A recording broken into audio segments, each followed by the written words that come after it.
Hello, everyone. My name is Jonathan Barazuti, and this is the fourth episode of season two of the Youth for Discourse podcast. And we are discussing in this episode the ethics and efficacy of political violence. Now, I can start with discussion, whatever. I can have some discussion questions, or do you guys want to go ahead and start us all off? Yeah, of course. I'm going to take the position that violence and its political efficacy is not necessarily effective in getting your opinion across and bringing about genuine change. We see that with the Palestinian issue and the South African issue in comparison to one another. As far as my knowledge goes, in South Africa, there is much more heavy emphasis on peaceful demonstration and boycotting and protesting. While on the Palestinian issue, while there is some peaceful protest, there's often a lot of violence directed towards the oppressor, which is Israel. So, my general thoughts on this is that political violence is something that is not effective, it's not needed, and it shouldn't really exist. Okay. Um, Mid, do you want to go ahead, or I can just ask some questions about You, that? you can keep speaking, yeah. Ask him some questions and then I'll Sure. speak later. Um, Is your main concern with the regards to political violence whether it's efficacious, or do you think that's intrinsically wrong to engage in? Pardon me?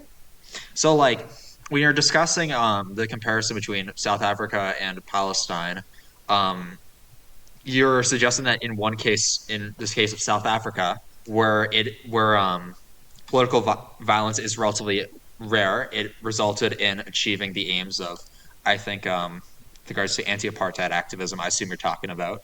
Whereas Absolutely, yes. in the case of Palestine, it's mostly violent stuff, so you don't see the same kind of change. Is your issue with it primarily one of efficacy, or do you have some more intrinsic, like um, moral qualms with political violence in and of itself?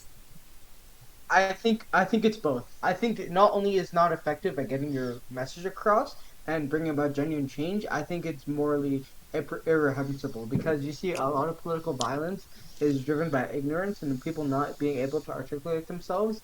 And often times you see this in protests, you see these in riots, like for example the BLM riots.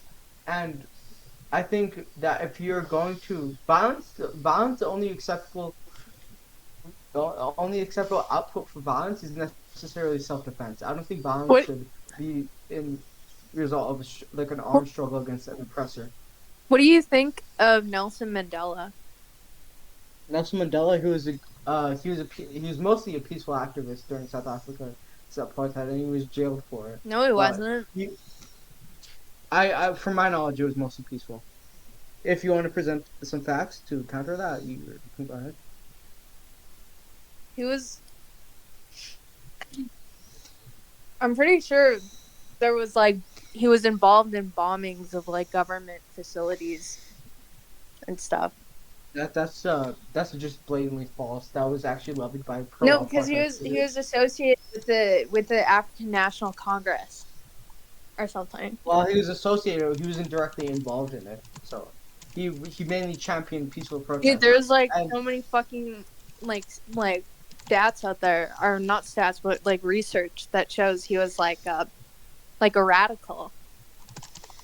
while he was a radical, he did for in the South African context. Yes, he was a radical in the sense that he wanted equality between black people and white people. And from my knowledge, he hasn't participated in any terrorism. The thing you're talking about, him blowing up government offices, was an accusation levied to them by the white South African government, saying that and that's actually one of the reasons why they jailed him for protesting and for the terrorism accusations. But it was just completely false. There's no evidence that he was involved in the terrorist attacks on, I think it was in Johannesburg and Pretoria, that targeted government offices, and I think that it's just false. So, do I'm you gonna think? post.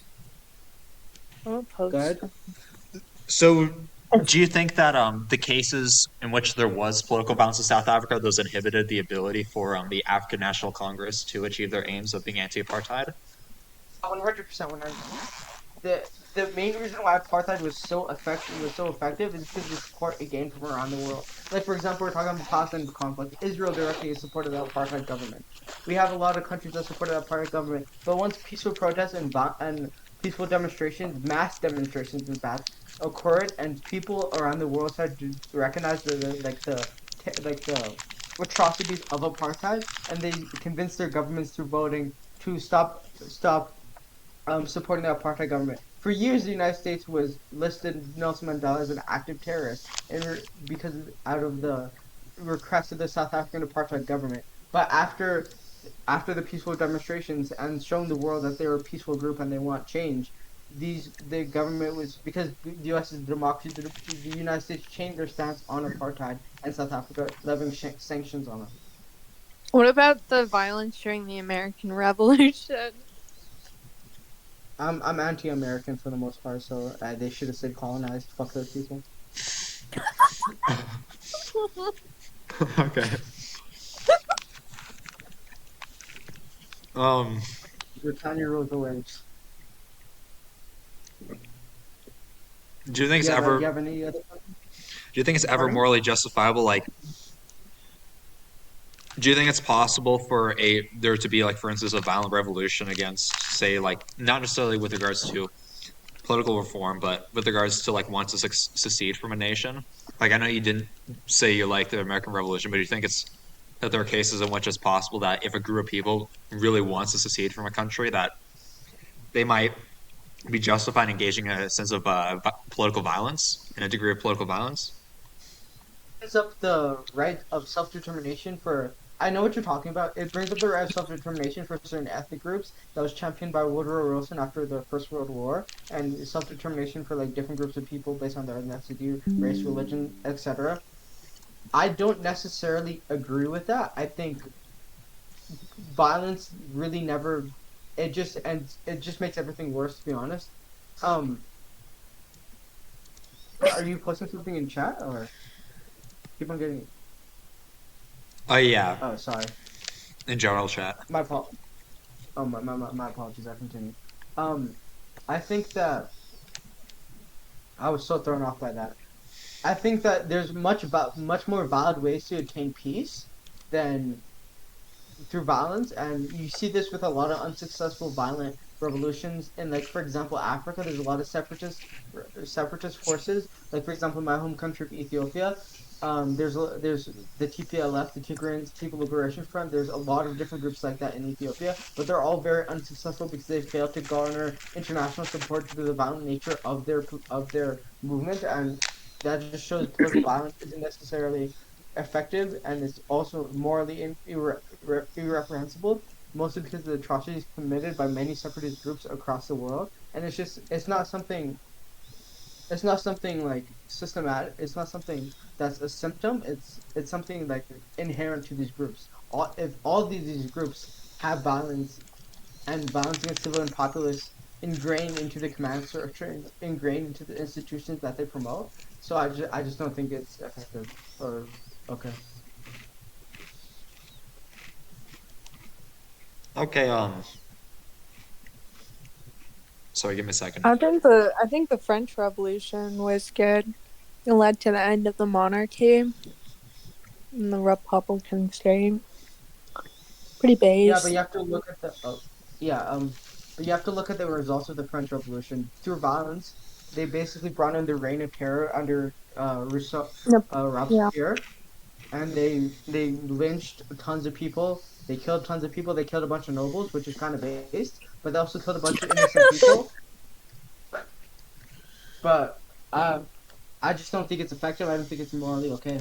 Like, if you're gonna use the French Revolution as an example, France ended up going from a monarchy to a republic to an absolute dictatorship to a monarchy. It achieved nothing in the French context. Yes, it did promote other forms of government across the world, contrary to and contrary to kings and queens, but sustaining the game, like the sustaining the I what think the French people really wanted, it never happened until the revolution later on in the 1870s. I think it leads to an immediate response though. It's like the goal of revolution is obviously to like go from point A to point B. It doesn't really do that.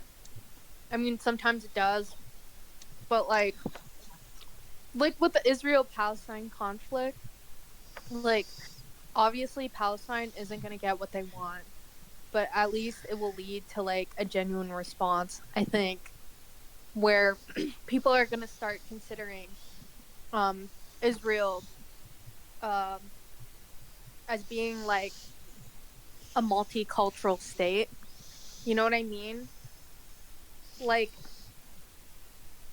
it's going to lead to people around the world thinking more about how Palestinian people have been oppressed and marginalized. I And I I I don't found think that. Go ahead. I don't think like outside of like North America and stuff, most countries are, in support of Israel. Um, I found most to disagree. The reason why people support Palestine isn't because they're necessarily involved in they actually care about Palestinian people is because they're just anti-Israeli. And I'm not pro-Israel by any means. I just think that a lot of the support Palestine garners throughout the Middle East isn't necessarily because they like Palestinians or they want Palestinians to live better lives.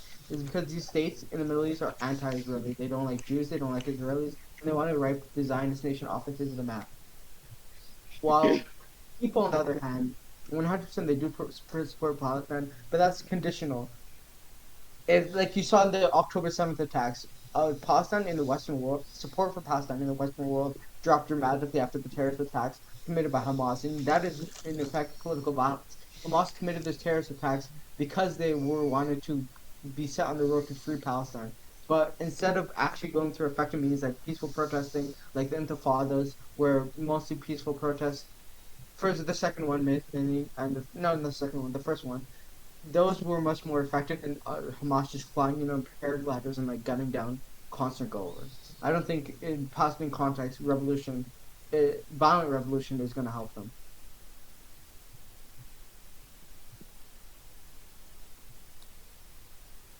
Don't you think that support for Palestine has dropped more so because American like media wants to demonize them? I mean, like obviously what they did was wrong and horrific, like what Hamas did. I don't support Hamas at all, but like I stand with Palestine for real. Um, Okay. like obviously, like they're gonna keep perpetuating Israel because it's it's just where America is situated or how America situates itself in the Middle East. Yeah, they wanna. I agree with you on that, but I don't. I don't agree with the first part. I agree with the second part. I don't think that it was hard for the American media to villainify Palestinians after Palestinians like killed like what is it like 1,800 Israelis like civilians, mostly civilians. I don't think it's hard for them to do that, and but I agree that Israel. The only reason Israel exists is because of the United States and the West. Yes, that is objectively true. The like for example, Israel wouldn't exist without Herzl. I forgot his first name, the founder of Zionism, and him and Jewish groups lobbying the British government, the American government, and Western European governments to basically establish a state in Palestine. Yeah, I agree with that. Yes, but I don't agree with the fact that they it's hard to vilify them.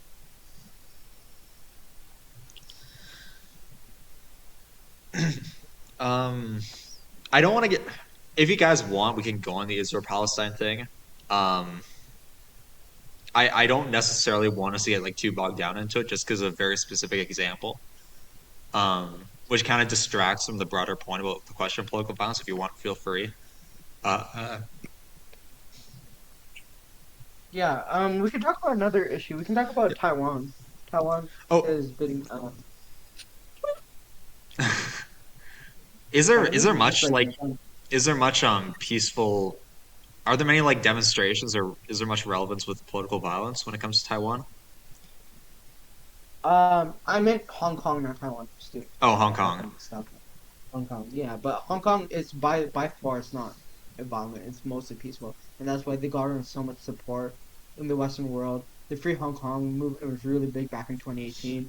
and they got a lot of concessions from the Chinese government. And then after like 2 years, everybody forgot, and then because they stopped protesting, everyone forgot. So the Chinese government basically rolled back all the concessions. It was kind of fucked up, but you know. Yeah. Hmm. Here, We can continue asking questions. Yeah. yeah, I'm trying to think how to word a question. Like, I do have another question I was wanting to ask. Um, it's mostly like a statement, so I'm trying to be neutral with this. So this isn't necessarily something that I believe in. Like, nothing I'm saying is necessarily what I believe in. I'm just trying to like ask questions, just like get ideas flowing. Some people would say that when you're living under a state or a political regime, that regime can have incredible effects on your personal life. Like, we can see that there are many people who, I don't know, we can compare, for instance, I don't know, like the US versus, versus like some European country. And we might see like vastly different outcomes on various things. Health wise, quality of life wise, all of that, which could arguably be in part due to political policy. And so I think a lot of people would suggest that if it is the case that different regimes can have drastic effects on people's quality of life, that the fact that some regimes have crappy policy, either due to incompetence or corruption, that could justify um, engaging in some level of political violence in response to the what is in effect a sort of political violence by the state against people just through the state's incompetence. Its outcomes lead to citizens having worse quality of life. Um, I'm not sure if that's making sense. What would you say to that?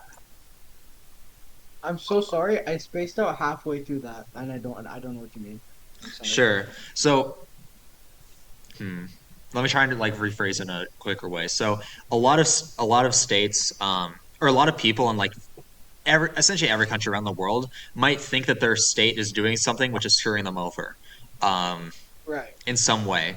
And so, therefore, that Right. outcome of them being screwed over might be seen as a sort of indirect kind of violence from the state, even if the state is not directly like doing stuff to them, although they could be. Um, it's it's in effect screwing certain people over. And so therefore some people might think that it is therefore justified for people to engage in violence in response to that, whether it be to try and whether it be retaliatory or whether it be an attempt to change that situation. What would you say to that? I don't think that's. I don't. No. I don't think that's okay. I could let me go into detail. I don't think that's a good thing because mainly, even totalitarian states to some extent, if people organize and people come together and protest peacefully in mass demonstrations, even totalitarian states will collapse. Like you saw that in, it almost happened to Syria, it happened to Libya, it happened to Iraq, it happened to a lot of Middle Eastern countries during the Arab Spring and the subsequent wars. I don't think armed violence is necessarily going to fix like the people's situation if the government's fucking them over. Like for example, in Syria is one of the cases where armed violence is very prevalent, and the government in the end won out. Bashar al-Assad is still in power, and that was Syria was basically the main place where violence was basically accepted by the Arabs who were protesting the regime. So I don't think there's much practical evidence for that to be practical or like for it to work out or if it's a good thing. I don't see much evidence for it, from my knowledge. Okay. Um, Do you have any statements, Lifelove? I wasn't listening. it's all good. Okay, I'm double. sorry. I'm I'm sorry. rambling. I'm I'm like rambling. really sleep I'm deprived. literally yapping. I'm yapping. Yeah, it's all I'm a good. yapper. Um, there's actually something really interesting I was kind of wanting to bring up. Although, to be fair, Go Hussein, ahead. you kind of brought up something very similar. Like you've kind of brought up very similar ideas. There's a really interesting paper that I think has been relatively widely cited. I've just heard it cited around. I'll just read the title of it. Agenda Seeding: How 1960s Black Protests Moved Elites, Public Opinion, and Voting. And essentially, in the paper, they do some empirical analysis on the what was essentially the civil rights protests of the 1960s and how they were majority nonviolent, but in some cases they were And what they found was that in counties where there was more violent protests, what happened was those counties ended up switching their vote towards more right wing governments, and it arguably it actually may have shifted the election in favor of electing Richard Nixon in which year was Nixon elected? Was it 1968? I Yeah, think it was 67. it would have been Let 68. me go. Yeah, you're right. Let me Google it. But yeah, the fact that and that was something that was just really interesting for me to find out was the fact that and it kind of speaks to what you said that yeah, I think that in a lot of cases when it comes to a lot of protests, like you can see that a lot of the civil rights protesters they had a lot of legitimate grievances with segregation, with problems with the state, but the fact that they engaged in violence in response to that, that actually made people more likely to go against them, because in states where that actually happened, because it swayed the view of them negatively, and it resulted in them voting actually more right wing and in favor of Richard Nixon, which I thought Yeah, was I fundamentally agree with you. If they see a movement that's mostly violent, people are not going to support it because people don't like violence. That's the most obvious statement I've ever made in my life, but it needs to be made. A lot of yeah. these, I don't want to say left wingers, I want to say progressives. A lot of progressives think that violence and its efficacy is okay because some instances, like in the French Revolution or maybe in Vietnam, but the vast majority of cases violence doesn't work. It only counteracts the goal that these people are trying to achieve. It acts in the opposite way. It makes people less sympathetic to like change and for the group that's trying to attain it. And something that I find particularly interesting is that because even in these cases in which there was a civil rights movements, like I know, for instance, with a lot of them, there was extreme levels of violence that the state engaged in. I think, for instance, with I forget if it's the Birmingham protests in Birmingham, Alabama, where essentially the the protesters, the civil rights protesters, were deliberately having high school students go out to protest against the segregation that's happening in the town. And what happened was, in response to that, the U.S. government came in and started like spraying kids with fire hoses, started like having dogs attack people, and photos from that ended up spreading around the world and gained international attention. It was almost Yeah. like that the nonviolence of the protests and the fact they're being victimized by the state resulted in them actually garnering further support because regardless of what you think about the movement at the time, whether or not you're pro or anti-segregation at that period of time, if you saw that the US government was engaging in violence against peaceful people, you're like, what is happening? Like, what is I should probably support these people who are clearly being peaceful as opposed to a government which is currently enacting extreme levels of violence against those people. That's fucking crazy. I didn't even know that. Yeah.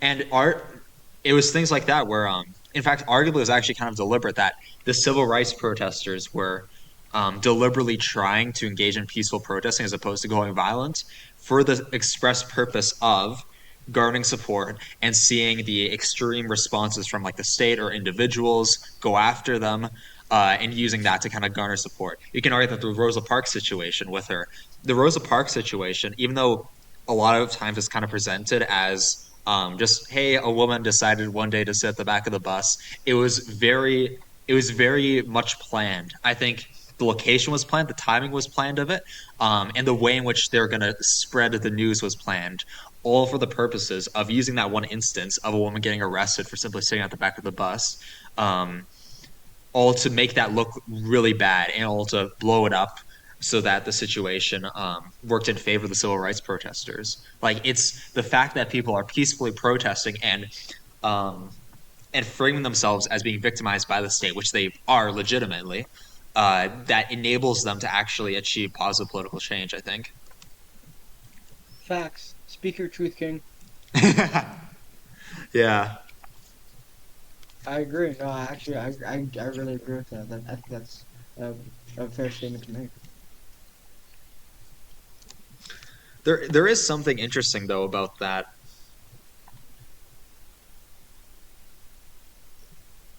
given that when you are a state and you're engaging in violence, you know that the general idea is that the state is defined as having a monopoly of violence. That's like the one of the major theories of the state. And so when you have the implicit notion that the state has a monopoly on violence, I think it almost legitimates violence um, that the state engages in. So if you are, as a private citizen, engaging in retaliatory violence against the state, regardless of whether or not you're morally in the right to do so, I think that because the state is considered to have a monopoly on violence by default, and that is the default state of things, I think when you're deviating from that, you end up actually you end up going against your cause because you're seen as going against what is essentially the default. Whereas if you're peaceful, then the state is undermining its own aims of keeping the peace by engaging in violence against what is peaceful protests. And I think that state dynamic that you have to accept that the state is always going to have a slight upper hand in any movements. I think you have to accept that when you're engaging in any sort of political attempt at political change.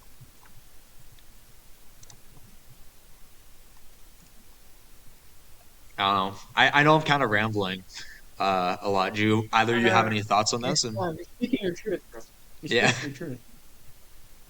yeah. Eliza, do Hello. you want to? Oh, it's a guy now. Hi. Hey, this is Did you? Nathaniel. Nate. Yeah. What's up? What? Yo, I got some thoughts. I bet. Go ahead. Okay. So I think first of all, I think that I absolutely agree with you that the state always has the upper hand, and that they're always in like a position of power, and that they have a monopoly on the use of force or whatever, the Waverian definition of the state. Yeah, I was that gonna say as Weber. yeah. I think that being passive or being non-violent in your protest is a great way for the state to appease you, but not actually change any of their structure.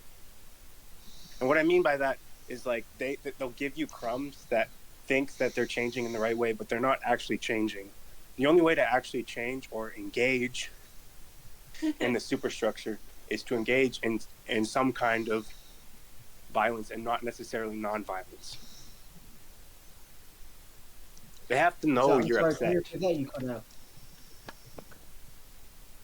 I don't know any poli-sci stuff, so I'm just like staying quiet. I thought Okay, it would no. be more philosophical.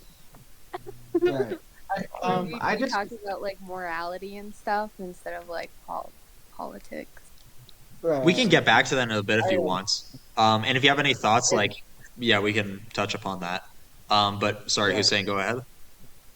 I disagree with him saying like it's they're gonna give you crumbs. I just don't think there's a lot of real life examples for that happening. Like for example, like we use South Africa, apartheid.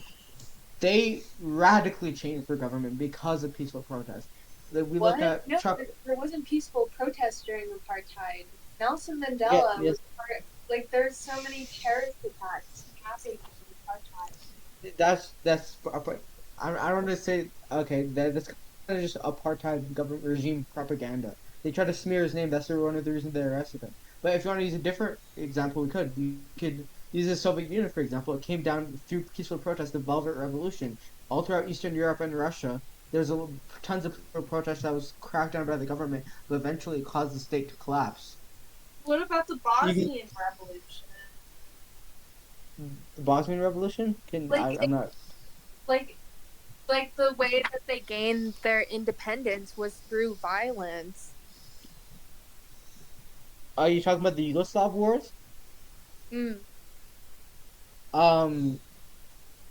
Uh. I don't think Bosnians were necessarily violent. I think they were violent in order to prevent a genocide, but a genocide did happen.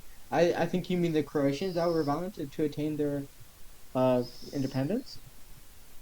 No, I'm But pretty again, sure. But again, the Yugoslav wars, yeah, there was a violent use to gain their independence, and it devolved into civil war, millions dead, genocide of the Bosnians by the Serbians. It just devolved into something horrible, and that's what happens when you use violence in a political setting. That's what always happens.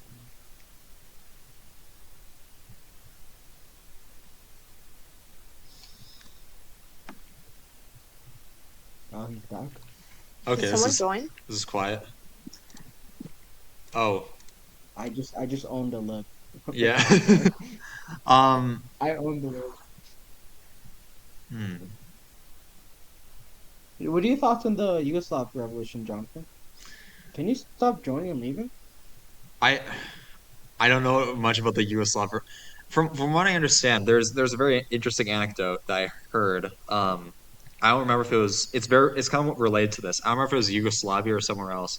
But essentially talking like the green grocers within one of the former Soviet states, and essentially what happened was everyone in their grocery stores were pressured to have pro-Soviet propaganda um, within their stores, and everyone because every single person did it, it was like if you didn't do that, then it would look so bad on you. Like you'd just be considered a counter revolution or whatever. So everyone was too afraid not to. And then immediately once a few greengrocers stopped putting up pro-Soviet propaganda, essentially what happened was it escalated into, in the long run, what happened was there's a massive protest that within 7 days essentially like toppled the regime. I don't remember if it was in Yugoslavia or somewhere else. I could be wrong.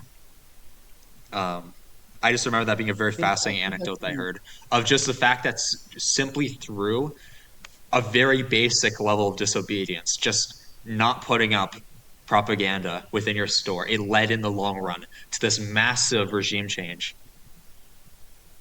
I'm googling it, but it might have been Hungary or Czechoslovakia. Because I also remember the anecdote. Yeah, I don't remember what it is. Um, it was something, yeah, crazy. Uh, I think it is. I think it is possible to like have regime change even when it's peaceful. Although admittedly, I think it is difficult. Obviously, it's more difficult than peaceful protest to change the laws of of the state. But with regards to the Nelson Mandela example, so I know that yes, there were a lot of terrorist attacks that either he was directly or indirectly involved with his association with the African National Congress. But regardless, those, from what I understand, happened far before there's actually any success by the African National Congress in achieving real political change. That those violent protests happened in I think the late 70s and all that. I think that Mandela didn't he get arrested in like 82 or something? I could be wrong. And then many years after that was when they actually achieved some level of political change. So from what I understand, like that, those didn't really do anything.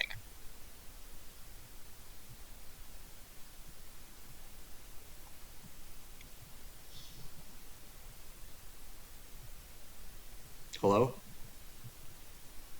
Hello. I Yeah. agree. Yeah, I'm just like, wait, is it You're so silence? basic. Come Yeah. on, someone speak. The Someone silence disagree. indicates my baseness. No. Yeah, Um, you're too base. You silence the word. I'm You just too silence the base. comment. What can I say? What can I say? Nah. You're so real. Yeah. Um, but anyways, What are your sorry. thoughts on Oh yeah, go ahead. oh, continue. No, you No, go go. ahead. No, no, you go. Okay, I was gonna say, Mindy, you want to talk more about the philosophical stuff, as opposed to purely political stuff. So, do you want to speak on that? I don't know if you had any thoughts on it. No,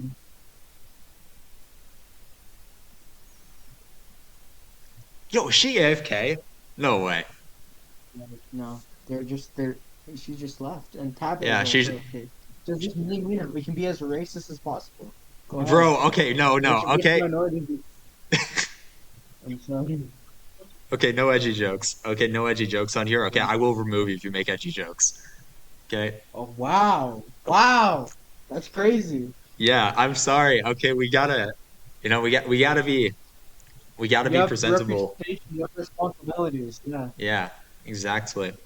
Yeah, sorry. Wait, are you back, Mindy? Bro. Okay, whatever. Um, He left. You yeah, I almost guess turned you. into a ball game. Okay, sure. Um,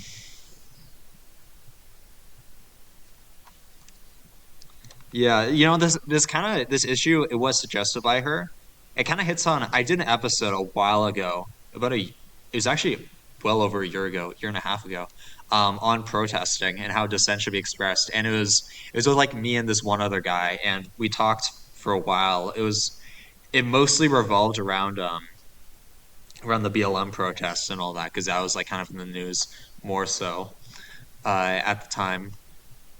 And yeah, we kind of it was admittedly somewhat similar episode to this, but I we didn't discuss a lot of examples when it comes to international stuff like South Africa or you're mentioning with a lot of African countries who's saying just like successful protests, and we briefly mentioned Palestine and all that. Um, I guess Yeah, we can hear you. trying to think.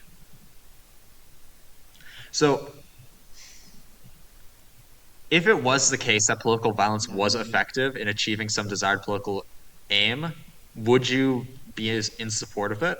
Like, would you? I know it obviously depend on the aim, of course, but would you be in support of some level? Would you? Yo, do you If have Tabit muted? I do, yeah, because he was like, Why? okay, sure, I'll unmute you, whatever. Um, server unmute. Wait, Wait, why how do was he I? muted? He was kind of trolling last time. Oh, I that's how wasn't. you. Listen, number one, I wasn't trolled. Like, firstly, secondly, yeah, You were. you're muted for yourself. I didn't troll. I just joined and asked what you guys were talking about. You guys were not talking about what I was interested in, so I left. Yeah, I mean, we were literally talking. We had like the discussion topic like on the list. What were we talking about? What was it? It was mental No, health. So yeah, we weren't talking about Israel Palestine. you're not talking about it today either, right? Not really. No, we're that was Oh not our my interest. god, Yeah. it's not good. Anyway, Jonathan, I have a question though. Like, the use for Discourse, doesn't this server like Wait, leave you this feeling is our hopeless? podcast. Wait, I'm just curious. you But can't we just don't like have time come in about it. here. Wait. Is this related to the podcast topic or no? Not directly. Okay, then let's talk about it afterwards. Okay, let's talk about it Okay. after. Speak your truth, thing. Yeah. Okay. I'm sorry. Like, shit. Can you ask the question you were going to ask me? Sorry. What? Can you re-ask the question that you were asking? You got Oh cut yeah, off. sorry. So my question was, suppose that it is actually the case that because I know you're talking a lot about the fact that when people engage in political violence in attempt to support whatever political aim they have, Oh, wallah. that they'll Nice, generally nice. speaking, Yeah. that often will happen is they'll gain less support from the people because people don't like violence occurring, and they'll gain less support from like the international scene, as you saw when you were making the example of South Africa and other places where when there was nonviolent protests, countries around the world started supporting Okay, whatever Jonathan, movements. Jonathan. Yeah, You keep on cutting out. I'm gonna leave. I'm gonna join back because my mic is messing up. Okay, one sure. second. Okay, continue. I'm sorry. Yeah. Suppose that it is the case that like essential political violence would be effective, that you wouldn't see a lot of the effects they have with regards to not garnering support, with people turning against you as a result of political violence. And therefore, yeah, through engaging in political violence, you can achieve your desired aim. Do you think, what are your thoughts on the ethics of it at that point, where now it's not a concern of the efficacy of it? It is efficacious, hypothetically. What are your thoughts on the ethics of it when it turns to that situation? I think it's still morally reprehensible because they're setting a precedent. If you show people that violence is okay for in the political realm, oh sorry. If you show that violence is okay in the political realm, it becomes more widespread. People use it more often, and it just leads to more bloodshed. I think I base my life I don't want to get too much into philosophy, but I base my life under like some things. It's the base Reddit things. I exist, other people exist, and you want to maximize happiness and like feeling good for other people and yourself. So if we have political violence, people are just getting shot left and right because they believe in like the wrong thing. I don't think that's necessarily ties into what people should strive for. So I still think it's morally not okay. Are you a pacifist then? Like, does that extend to war? No, war is bad, but if it's self defense, it's okay.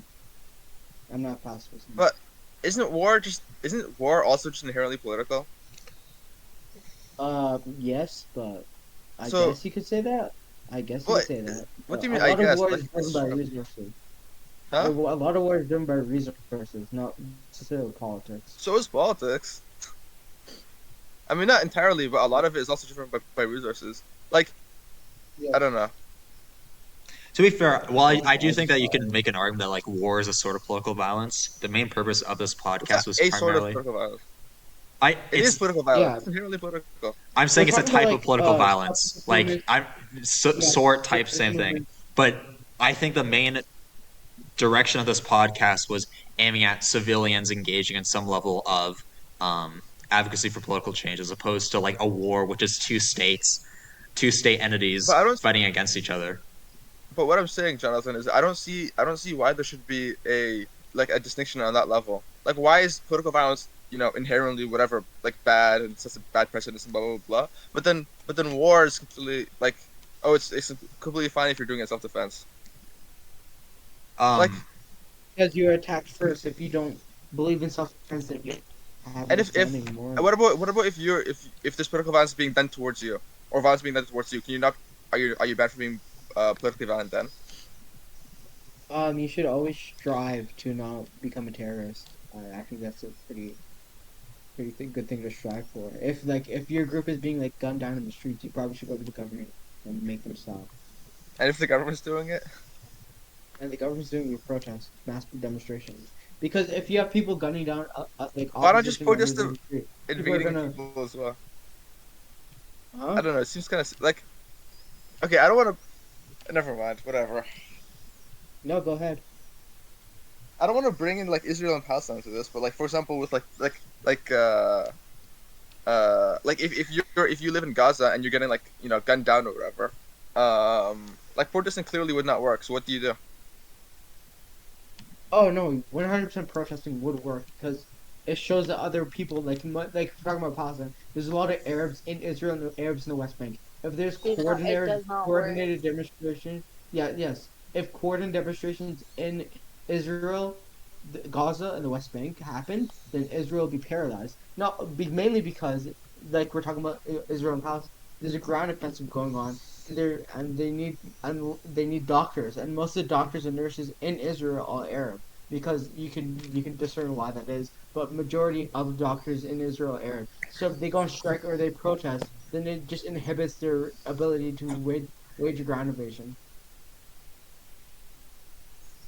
Or if they like did political violence, it would also inhibit their ability to do that.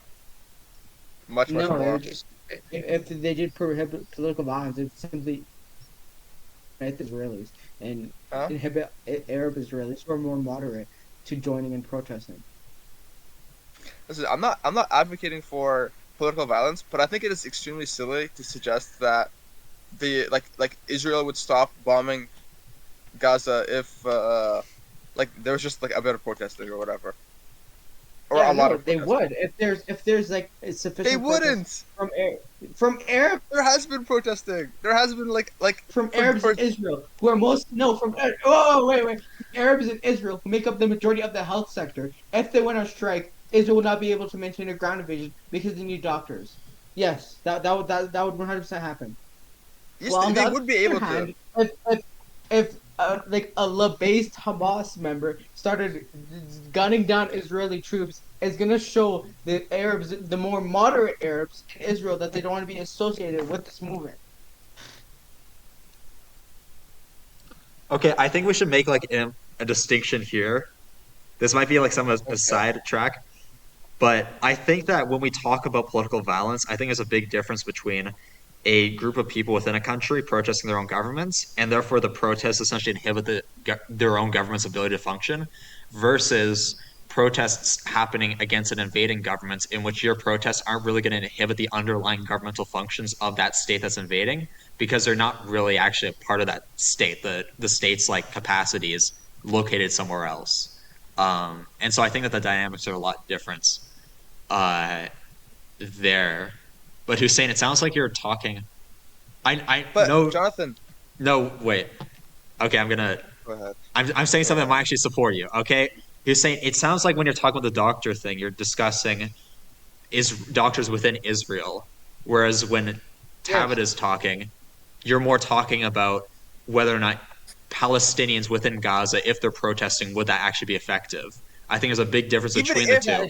no, listen, no, even no. if I think it shows the Arabs who are in Israel who are more likely to be indoctrinated to believe that people Arabs in Gaza are like crazy, they're terrorists. It shows that they're moderates also, and they're also in favor of peaceful demonstration. So it shows them to like it allows them to like be more lenient, I guess, like or good faith towards that movement. They could join that movement and protest. I don't think necessarily if every Gazan just picked up an AK-47 and started shooting at Israelis. I don't think that's gonna help Gaza at all. I think it's gonna detriment to Gaza. oh, listen, I don't think that either. But before I go on, Jonathan, I just want to say one thing. I think this discussion is kind of weird because like the big example. I mean, I don't know. I wasn't here for the entire thing, but from what I've understood, the big example that you're using for political violence or whatever is South Africa, and it like that is an example of like of what you would classify as war, like a situation that would require a war or like would be described as war or whatever. Like that is not a situation in which there is a group protesting against a government that represents them and like cares about their like whatever. It's a group protesting against a government that like was built to oppress them and does not view them as part of it, but views them as like an other or whatever. So like I think you're defining war in a weird way because there wasn't a civil war that happened to like well, bring about I the don't think there's like I'm an not armed defining that as conflict. war. I'm not defining that as war. But that was you said that there's a difference between like a situation like a war or that would call for a war in which you can't protest against the government because the government does not represent you, versus a situation in which, um, you know, in which you protest against a government that does care, internally, whatever, a government that does care about you, or in a way that like fucks up the government or whatever. Yeah, I think that You when know. you have a state that's invading your country, your protesting is not going to affect that state because that state, it's all of its state capacity is not where you're at. Like they don't have all their state capacity there, so therefore they have like very little incentive to actually deal with your protests. Whereas if you're protesting within your own country, I think that therefore because you're essentially inhibiting your own country's state functions in some way, at the very least by going on strike, for instance, that they're going to be a lot more lenient. Yes. Uh, I disagree. I think what other recourse do the Palestinians in Gaza have? Do they just like die and like fight Israel to the death, or do they actually show like the other Arabs in Israel to like what they stand for? By the way, I'm not saying that I support political violence in the case in which there is an invading country necessarily. I'm just saying that in the case in which there is an invasion happening of your own country, it's a lot more difficult. It's a lot more difficult to have an effective political protest as opposed to when it's your own state. Okay, she's gone. She got on.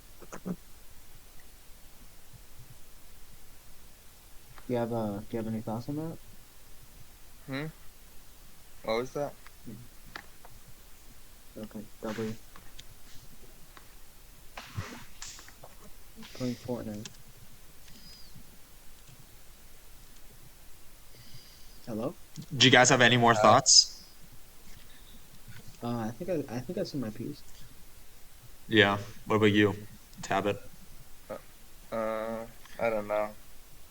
We've Yeah, gone on I've for read like these 50 two. minutes, so I've said my piece. Good night, yeah. Jonathan Berswood. Okay. Actually, wait. Do you want to stick around to ask about whatever? Just as we're just after the podcast. I don't know. Sure. Okay, in that case, we've had a very epic discussion on the ethics and efficacy of political violence. It was a very interesting debate. I actually was I was very interested in particular in who's saying a lot of things that you were saying about the history. I think you have a very strong understanding of world history, much stronger than I do. Um, And yeah, that was a very interesting contribution to the discussion. Is talking about all those historical examples. I think it was a very fascinating. I think it was Thank very you. epic, very based, very interesting. And yeah, to the viewers at home, thank you so much for watching, and I'll see you next time.